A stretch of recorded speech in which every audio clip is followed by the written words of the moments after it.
నాంపల్లి కోర్టులో నటుడు అల్లు అర్జున్కు చుక్కెదురైంది. నాంపల్లి కోర్టు విచారించిన నేపథ్యంలో 14 రోజుల రిమాండ్ విధించింది. ఇక నాంపల్లి కోర్టు తీర్పును సవాల్ చేస్తూ హైకోర్టు మెట్లెక్కారు పుష్పరాజ్.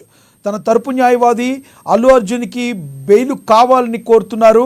ఇక ఇదే విషయానికి సంబంధించి మరింత సమాచారాన్ని సీనియర్ జర్నలిస్ట్ అక్షర్ సత్యం ఫోన్ ద్వారా అందిస్తారు.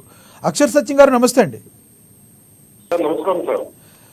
అక్షర్ సత్యం గారు, ఇక్కడ నాంపల్లి కోర్టు ఏదైతే తీర్పు ఇచ్చిందో దాన్ని సవాల్ చేస్తూ హైకోర్టుకు వెళ్ళారు. హైకోర్టులో ప్రజెంట్ వాదోపవాదాలు జరుగుతున్నాయి. బెయిల్ దొరికే అవకాశం ఉందంటారా పుష్పరాజుకి, అల్లు అర్జున్కి?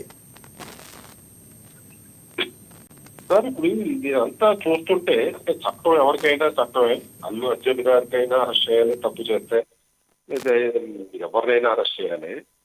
అయితే ఈ మోహన్ బాబు గారి కేసుని డైవర్ట్ చేయడం కోసం ఒక సంబంధిత మీడియా, ఒక సెక్షన్ ఆఫ్ మీడియా ఈ ఇష్యూని రేపెట్టిందా అనే అనుమానాలు కలుగుతున్నాయి. ఆ విషయాన్ని పక్కన పెడితే ఇప్పుడు ఆయన చేసిన ఇప్పుడు థియేటర్ యాజమాన్యం తప్పు ఉంది, ఆయన తప్పు ఉంది. పర్మిషన్ తీసుకోకుండా ఇన్వైట్ చేయడం థియేటర్ యాజమాన్యం తప్పు ఉంది, పర్మిషన్ లేకుండా హిందీ తప్పు ఉంది. అయితే తొక్కీస్లాట్ లో చనిపోయిన వాళ్ళని అరెస్ట్ చేయాలంటే మరి రాజమండ్రి పుష్కరాల్లో అంతమంది చనిపోయారు, మరి ఆ చంద్రబాబు నాయుడు గారిని కూడా అరెస్ట్ చేయాలి కదండి. ఎన్నో సినిమా ఫంక్షన్ లో అనేక మంది చనిపోతుంటారు, రాజకీయ ఫంక్షన్ లో చనిపోతుంటారు, మరి వాళ్ళందరినీ కూడా అరెస్ట్ చేయాలి కదా. దాన్ని ప్రెసిడెంట్ గా తీసుకుని ఇక ముందు పోలేదు, గతం అంతా అయిపోయింది. ఇక ముందు ఇలాగే అరెస్ట్ చేయడం ఒక ప్రెసిడెంట్ గా తీసుకుని ప్రతి ఒక్కరిని అరెస్ట్ చేసే విధంగా చర్యలు తీసుకుంటే మంచిదే. కానీ ఒక అర్జున్ మీదే చూపించి అర్జున్ మీదే చేసి మిగిలిన వాళ్ళు వదిలేడు. ఇప్పుడు ఇది 33 కేసులు ఉండి లేదా లక్షల కోట్లు తినేసి వాళ్ళు బెయిల్స్ మీద తిరుగుతున్నారు. మర్డర్లు చేసిన వాళ్ళు ఏ గొడవ లేదు, బ్రహ్మాండంగా రాజ్యాల్లాగా తిరుగుతున్నారు. ఈ మరి ఒక 9 కేసులో వ్యక్తిని అరెస్ట్ చేసి ఇంత హంగామా ఏంటన్నది నాకు ఎందుకో అంత సబబుగా కనిపించడం, హేతుబాధ్యత కనిపించడం. కేవలం ఇప్పుడు మోహన్ బాబు ఇష్యూని డైవర్ట్ చేయడానికి ఒక సెక్షన్ ఆఫ్ మీడియా ఎలా చేస్తున్నారు మీరు అనుకుంటున్నారు? అయితే ఇంకా మోహన్ బాబు గారి ఇష్యూని డైవర్ట్ చేయడం కోసం ఒక సెక్షన్ ఆఫ్ మీడియా అనుకోవచ్చు, లేదా ఒక కుల మీడియా అనుకోవచ్చు, లేదా ఒక వర్గ మీడియా అనుకోవచ్చు, డైవర్ట్ చేయడం కోసం ఇష్యూని రేపెట్టారని అనుమానాలు అయితే నాకు కలుగుతున్నాయి. అంటే ఇక్కడ ఇంకొకటి ఉంది, డైవర్ట్ చేసిన ఎంతసేపు డైవర్ట్ చేస్తారు? మోహన్ బాబు గారి ఇష్యూ కూడా కేసు నడుస్తుంది కదా, ఇవాళకైతే రేపైనా దాని మీద కూడా విచారణ జరుగుతుంది కదా సత్యం గారు. సార్, విచారణ ఇష్యూ ఏం కాదు. ఇప్పుడు అల్లు అర్జున్ గారు కూడా ఏమైపోదని బెయిల్ మీద వస్తాడు, తర్వాత మళ్ళీ ఆ కేసు క్లోజ్ చేయడానికి 20 సంవత్సరాలు 30 సంవత్సరాలు అవుతుంది. ఇప్పుడు జగన్మోహన్ రెడ్డి గారు బెయిల్ మీద 10 సంవత్సరాల నుంచి బెయిల్ మీద తిరుగుతున్నాడు ఆయన, రైట్. ఆ కేసు క్లోజ్ చేయడానికి 20 సంవత్సరాలు 30 సంవత్సరాలు అవుతుంది. అప్పటికి మన మనవాళ్ళు కూడా అప్పుడు మనవాళ్ళు మర్చిపోతారు జగన్మోహన్ రెడ్డి ఎవరని. అలాగే మోహన్ బాబు గారు కేసు క్లోజ్ అయినప్పుడు కూడా మోహన్ బాబు గారు మన మనవాళ్ళు ఉంటారు. అంటే మన వ్యవస్థలు అట్లా ఉన్నాయండి, ఎవరిని తప్పు పట్టేది కాదు. కానీ ఇక్కడ పరువు పోతుంది కదా. నేను ఖచ్చితంగా అర్జున్ తప్పు ఉందండి, అల్లు అర్జున్ది తల పొగరు తగ్గించుకోవాలని నేను గతంలో కూడా చెప్పా. నేను దాన్ని సమర్థించడంలే.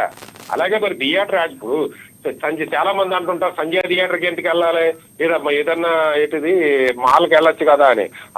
ఇప్పుడు నేను దాసర గారి చేసినప్పుడు కూడా 1997 నుంచి కూడా అందరూ కూడా Sanjay theatre, RTC cross roads ఉన్న థియేటర్కే వెళ్తుంటారు ఓపెనింగ్ రోజున. అయితే సైలెంట్ గా వెళ్ళి చూసేస్తుంటారు, ఇలా పబ్లిసిటీగా వెళ్ళరు. అది అల్లు అర్జున్ చేసింది కుర్రతనమే చేసింది, అది తప్పే. అలాగే థియేటర్ యాజమాన్యం కూడా పోలీసులు ఇన్ఫార్మ్ చేయకుండా, పోలీస్ పర్మిషన్ తీసుకోకుండా థియేటర్ యాజమాన్యం పోలీసులకి ఇన్ఫార్మ్ చేసింది, బట్ పోలీసులే సరైన భద్రత కల్పించలేదు. పోలీసులు అల్లు అర్జున్ మీదకి నెట్టివేశారని చెప్పి అల్లు అర్జున్ తరపు న్యాయవాది మాట్లాడటం జరుగుతుంది. సార్, ఇప్పుడు ఏది నిజమో ఏది అబద్ధమో తెలియట్లే. నేను ఇప్పుడు ఒక లెటర్ చూసా, ఏది సంజయ్ థియేటర్ యాజమాన్యం థియేటర్ లెటర్ పోలీస్ స్టేషన్ లో కంప్లైంట్ ఇచ్చి ఎక్నాలజ్మెంట్ తీసుకున్నట్టు నేను చూసా, రైట్. కానీ పోలీసులు ఏమంటున్నారు, మాకు అసలు ఇన్ఫార్మే చేయలేదు, మాకు సంబంధం లేదు, మాకు తెలియలేదు అంటున్నారు. పోలీసు ఇన్ఫార్మ్ చేయలేదు అనుకుందాం సార్, రైట్. కానీ నేను మోహన్ బాబు గారు ఆ విలేకరుని కొట్టితే మరి ఏసీపీ పోలీసులు పక్కనే ఉన్నారు, చూశారు కదా. అవును, వాళ్ళు ఏమైనా యాక్షన్ తీసుకున్నారా? పోలీసులు ఏదో సినిమా చూసినట్టు చూస్తున్నారు, చైనీస్ సినిమా చూసినట్టు. మరి అక్కడ ఏమి యాక్షన్ తీసుకున్నారు? మరి పోలీసులు మరి అక్కడ పక్కనే ఉన్నారు కదా, వాళ్ళ పక్కనే. మరోవైపు తెలంగాణ సీఎం రేవంత్ రెడ్డి కూడా దీని మీద స్పందన మీడియా సోదరులు అడిగితే చట్టం తన పని తాను చేసుకుపోతుంది అంటున్నారు. చట్టం తన పని చేసుకుపోతుందంటే ఏ రకంగా చూడాలి? ఏదండి, నాకు అర్థం కాల. చట్టం తన పని తాను చేసుకుపోతుందని సీఎం స్పందించడం జరిగింది. సార్, చట్టం తన పని తాను చేసుకుపోతుంటుంది. చట్టబద్ధకంగా చేస్తుందా అనేది ఇష్యూ ఇక్కడ. అందరికీ ఒక రకంగా చేస్తే తప్పులే. ఇప్పుడు అరెస్ట్ చేయడం తప్పులే, కానీ అదే విధంగా అందరినీ చేయాలి కదా అంటున్నా. రైట్. ఇప్పుడు మీరు ఎవరిని చేయలేదు అనుకుంటున్నారు? ఎవరి విషయంలో సరిగ్గా పోలీసులు చొరవ చూపట్లేదని మీరు అనుకుంటున్నారు? ఇప్పుడు జగన్మోహన్ రెడ్డి గారు పెట్టిన రాజకీయ మీటింగ్ లో చనిపోయారు, చంద్రబాబు నాయుడు గారు చేసిన పుష్కరాల్లో చనిపోయారు.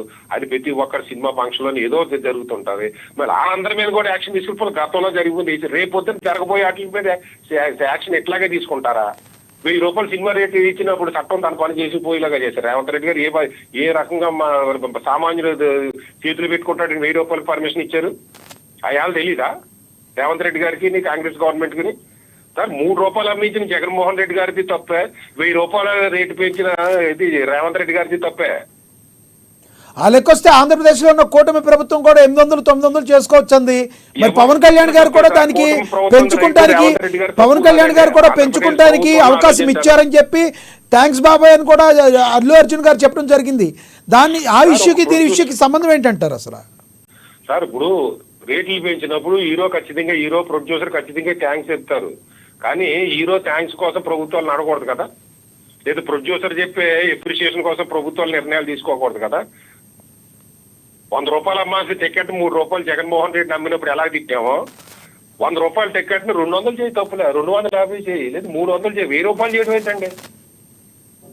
ఇదే పరిస్థితి. రైతు ధర పెంచమంటే పెంచుతారా? రూపాయలు పెట్టుబడి పడుతుంటే 500 పెట్టి కొనమంటున్నారు, 500 లాస్ పోతున్నాడు. రైతుకి ఏదో రూపాయి పెంచుతున్నారా? రైతుకి ఏమైనా నష్టపోతే ఇన్సూరెన్స్ ఇస్తున్నారా? ఎవడో ఒక సినిమా ప్రొడ్యూసర్ అడిగితే రేట్లు పెంచేయడమా? ఒక హీరో అడిగితే రేట్లు పెంచేయడమా? ఒక కిరాణా కొట్టు రేట్లు పెంచమంటే రేట్లు పెంచేయడమా? ఒక పిండి ఎరువులు అంటే సచిన్ గారు మీరు సీనియర్ జర్నలిస్టు, మీరు భావోద్వేగంతో మాట్లాడుతున్నారు. చట్టం ఒక రకంగా ఉంది, భావోద్వేగంతో మాట్లాడేది ఒక రకంగా ఉంది. చట్టం ఏం చెప్తుందండి? సినిమా అనేది సామాన్య జనాలకి నాట్ నీడ్, అవసరమైతే వెళతారు, లేకపోతే లేదు. రైతు అనేది అప్పటికి ఏంటంటే అక్కడ ఏమొస్తుందంటే అది ప్రజలందరికీ తిండి మీద హక్కు ఉంటుంది కాబట్టి అక్కడ ప్రభుత్వం ధర నిర్ణయించడం అనేది జరుగుతుంది. సినిమాకి జనాలు నచ్చితే వెళ్తారు, లేకపోతే లేదు. కానీ కావాలని చెప్పి జనాల్ని బలవంతంగా తీసుకెళ్లి థియేటర్లో కూర్చోపెట్టరు కదా అనే సన్నని మెలికని వాడుకోవడం జరుగుతుంది అక్కడ ప్రొడ్యూసర్లు. కానీ దీని భారత రాజ్యాంగంలో ఇలా ఉంది, దానికి మనం ఏం చేస్తాం చెప్పండి? సార్ భారత రాజ్యాంగం నడిపించేది ఎవరు సార్? రాసుకునేది మనుషులే కదా. భారత రాజ్యాంగాన్ని రాసిన పరిపాలించేవాడే కదా. పరిపాలించేవాడు ఇప్పుడు సినిమా రేట్ల కోసం రాజ్యాంగం మార్చేవాడు, రూల్స్ జీవోలు ఇష్యూ చేసేవాడు, రైతుల కోసం జీవోలు ఇష్యూ చేయలాడా సార్? సినిమా చూడకపోయినా మనిషి చావడం, కానీ రైతు మనుషులు తినే పంటను రైతు పండించకపోతే మనుషులు చచ్చిపోతారు.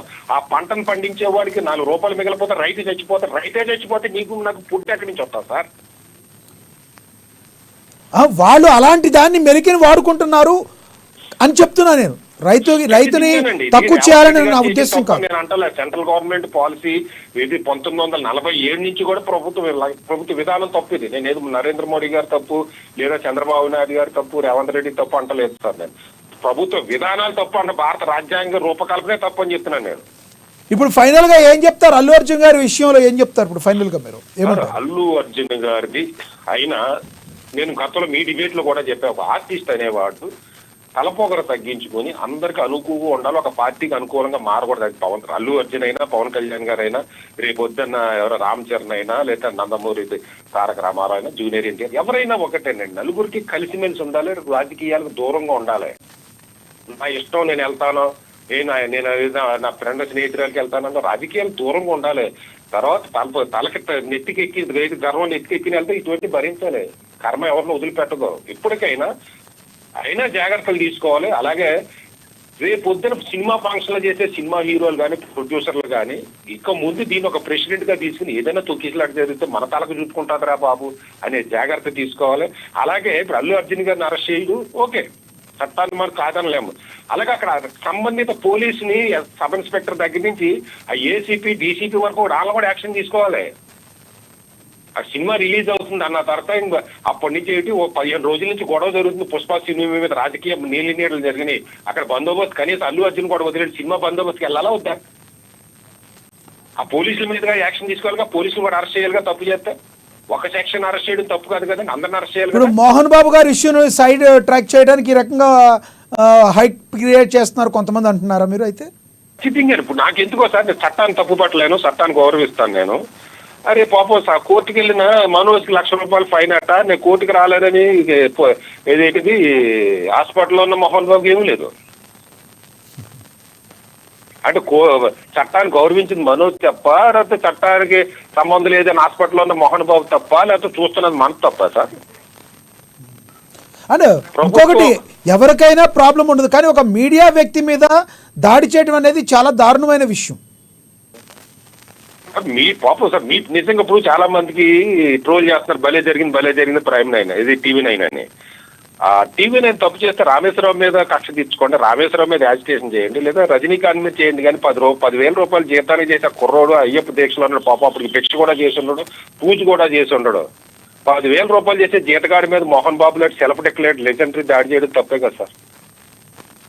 రైట్, సెల్ఫ్ డిక్లేర్డ్ లెజెండరీ అంటారు ఆయన మీరు? సెల్ఫ్ డిక్లేర్డ్ అని మీరు ఎవరు డిక్లేర్ చేసేపట్టు ఆయన? నిజంగా ఆయన లెజెండరీ అయితే విలేకరి మీద దాడి చేయడు కదా. లెజెండరీ అయితే నా కొడుకు ఒక కొడుకు ఇస్తాను, ఇంకో కొడుకు ఏమన్నా అంట కదా. నిజంగా లెజెండరీ అంటే ఏంటి? చిత్తప్రజ్ఞుల్ని లెజెండరీ అంటారు. రైట్. ఇప్పుడు అల్లు అర్జున్ కి బెయిల్ దొరుకుతుంది అనుకుంటున్నారా మీరు? ఉండేవాడు అల్లు అర్జున్ కి బెయిల్ దొరుకుతుంది అనుకుంటున్నారా? వస్తాది, పెద్ద కేసు ఏం కాదు సార్. ఏంటంటే చట్ట ప్రకారంగా ఒక మనిషి చనిపోయారు కాబట్టి మీరు అన్నట్టుగా చట్టం తన పని చేసుకోవాలి కాబట్టి చేస్తున్నారు, కానీ పెద్ద ఇష్యూ ఏం కాదు. ఖచ్చితంగా ఎప్పటికైనా అల్లు అర్జున్ కావచ్చు, లేదా ప్రొడ్యూసర్లు కావచ్చు, ఇక ముందు సినిమా ఫంక్షన్లు చేసేవాళ్ళు లేదా రాజకీయ ఫంక్షన్లు చేసేవాళ్ళు ఖచ్చితంగా ఒళ్ళు దగ్గర పెట్టుకుని చేయకపోతే ఇది ప్రెసిడెంట్ గా మారి ప్రతి ఒక్కరికి తలకు చుట్టుకునే అవకాశం ఉందని మాత్రం నేను చెప్పగలను. రైట్, ధన్యవాదాలండి అక్షర్ సత్యం గారు, మీరు ఫోన్ లైన్ లో అందుబాటులో థ్యాంక్ యూ సార్. రైట్.